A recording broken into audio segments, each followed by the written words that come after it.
강남의 조용한 주택가 정혜순 할머니의 집은 40년의 시간이 켜켜이 쌓여 있는 공간이었습니다. 거실의 소파는 낡아 있었고 벽에 붙은 달력은 여러 해 전 것이 그대로 남아 있었습니다. 할머니는 아침 일찍 일어나 창밖을 바라봤습니다. 거리는 이미 활기를 띠고 있었지만 그 활기는 할머니의 것이 아니었습니다. 은행 통장에는 18억 원이 있었지만 그 돈은 할머니의 마음을 채울 수 없었습니다. 40년간 보석 사업을 해오며 모은 돈이었지만 할머니는 자신이 가진 것이 무엇인지 명확하지 않았습니다. 아들 우석의 전화가 울렸습니다. 목소리는 밝았지만 그 밝음은 어딘가 거짓처럼 들렸습니다. 엄마, 나 형편이 좀 어렵거든. 내가 엄마를 모셔갈게. 편히 쉬시면서 우리 같이 살자. 할머니는 한순간의 주저함 없이 동의했습니다. 외로움이 판단력을 흐리고 있었지만 그것을 알지 못했습니다. 3일 뒤 우석은 아내 지영을 데리고 왔습니다. 지영은 할머니의 손을 잡으며 드디어 배웠네요. 시어머니라고 인사했습니다. 그 인사 속에는 따뜻함이 있었지만 그 따뜻함은 계산된 것이었습니다. 할머니는 집에 짐을 싸기 시작했습니다. 40년을 살던 집을 떠나면서 할머니는 자신이 선택한 것이 맞는지 확신할 수 없었습니다. 그러나 외로움은 모든 의심을 누르고 있었습니다.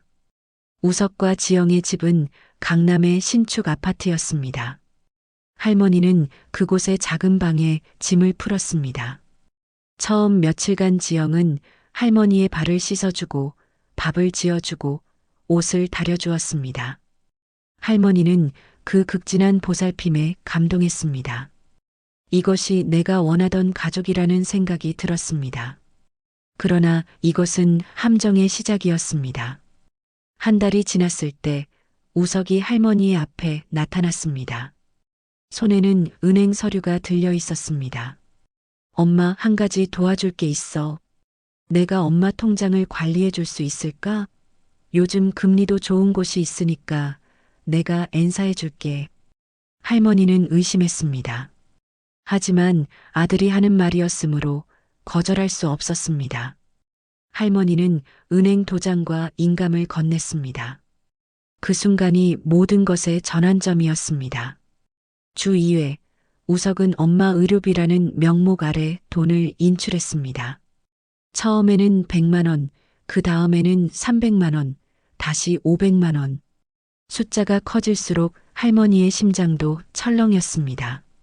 할머니가 통장을 보겠다고 하면 우석은 항상 같은 말을 했습니다. 엄마, 투자 상담가한테 맡겼으니까 통장은 필요 없어. 내가 관리해 주니까 편하게만 있어.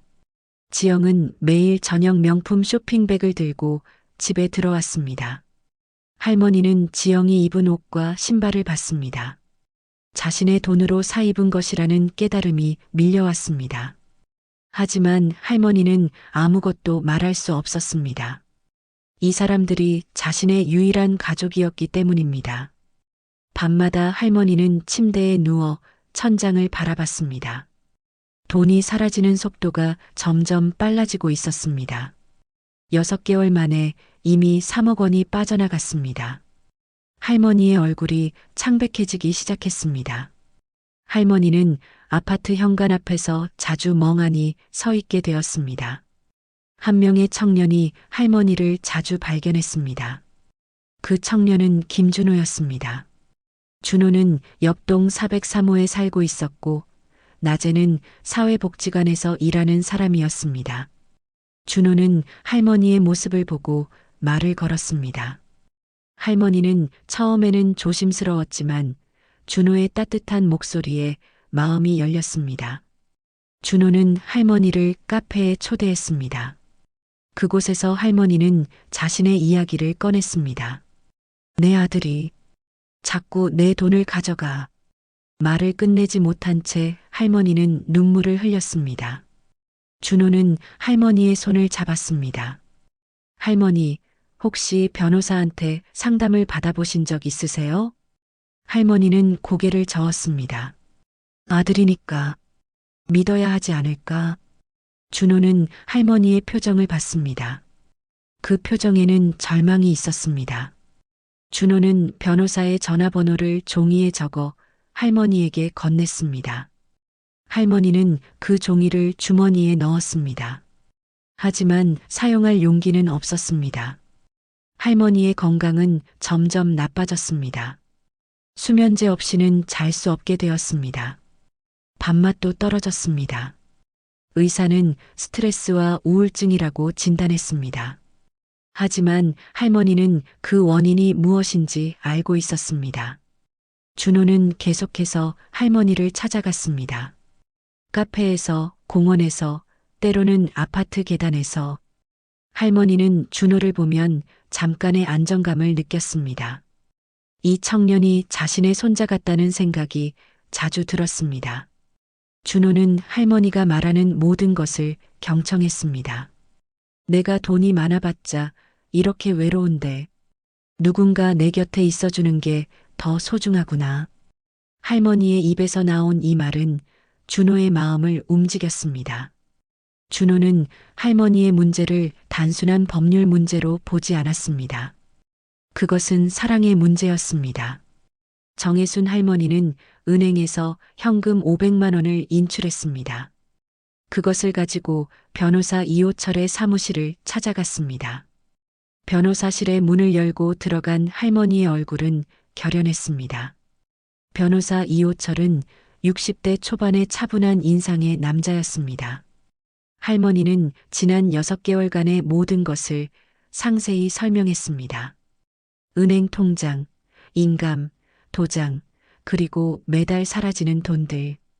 변호사는 할머니의 말을 들으면서 노트에 기록했습니다. 할머니, 혹시 정신을 어지럽히는 약이나 강압당한 적은? 할머니는 고개를 저었습니다. 그냥 외로워서 판단을 잘못했나 봐. 변호사는 할머니를 정신과 의사에게 보내 감정을 했습니다. 의사는 할머니가 완전한 정신 상태임을 확인했습니다. 할머니는 변호사에게 자신의 진정한 의사를 전했습니다. 내 재산을 그 옆집 청년 김준호한테 주고 싶어요. 변호사는 여러 번 확인했습니다. 정말이세요? 아드님이 아니라? 할머니는 고개를 끄덕였습니다. 그 아이가 진정으로 날 챙겨줬어. 아들은 내 돈만 원했어. 변호사는 유언장 작성 절차를 설명했습니다. 할머니는 모든 조건을 이해했고 동의했습니다. 변호사는 유언장 사본을 준호에게 전달해달라는 할머니의 요청을 받았습니다.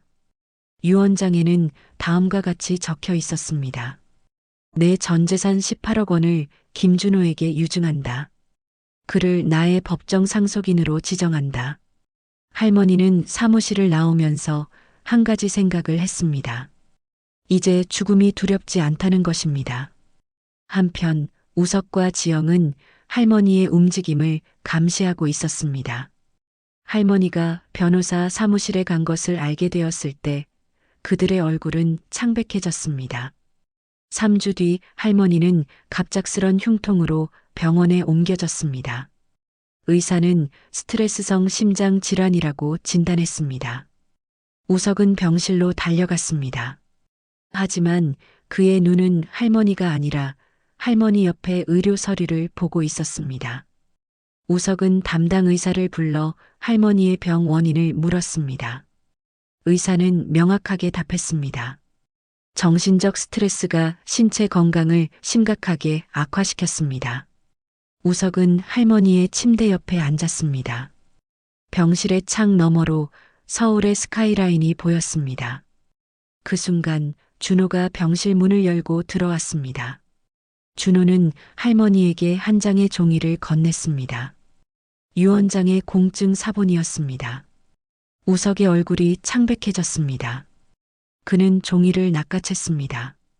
글을 읽으면서 그의 손이 떨렸습니다. 이게 뭐라고? 변호사를 통해 우석의 목소리는 떨렸습니다. 지영이 병실로 들어왔습니다. 지영도 유 원장을 보고는 창백한 표정이 되었습니다. 할머니는 침대에서 일어나려 했습니다. 주사가 팔에 꽂혀 있었지만 할머니는 움직였습니다. 내가 한 결정이야. 후회는 없어. 할머니의 목소리는 약했지만 단호했습니다. 지영이 할머니에게 다가갔습니다. 시어머니, 그 청년이 뭐 하는 사람입니까? 왜 갑자기? 준호는 지영의 앞을 막아섰습니다. 간호사가 들어왔습니다. 그 순간 상황이 거칠어질 수 있음을 감지한 간호사는 우석과 지영을 병실 밖으로 나가달라고 했습니다. 할머니는 침대에 누워 하늘을 바라봤습니다. 드디어 자유로워진 기분이 들었습니다. 우석은 복도에서 변호사 이호철에게 전화를 걸었습니다.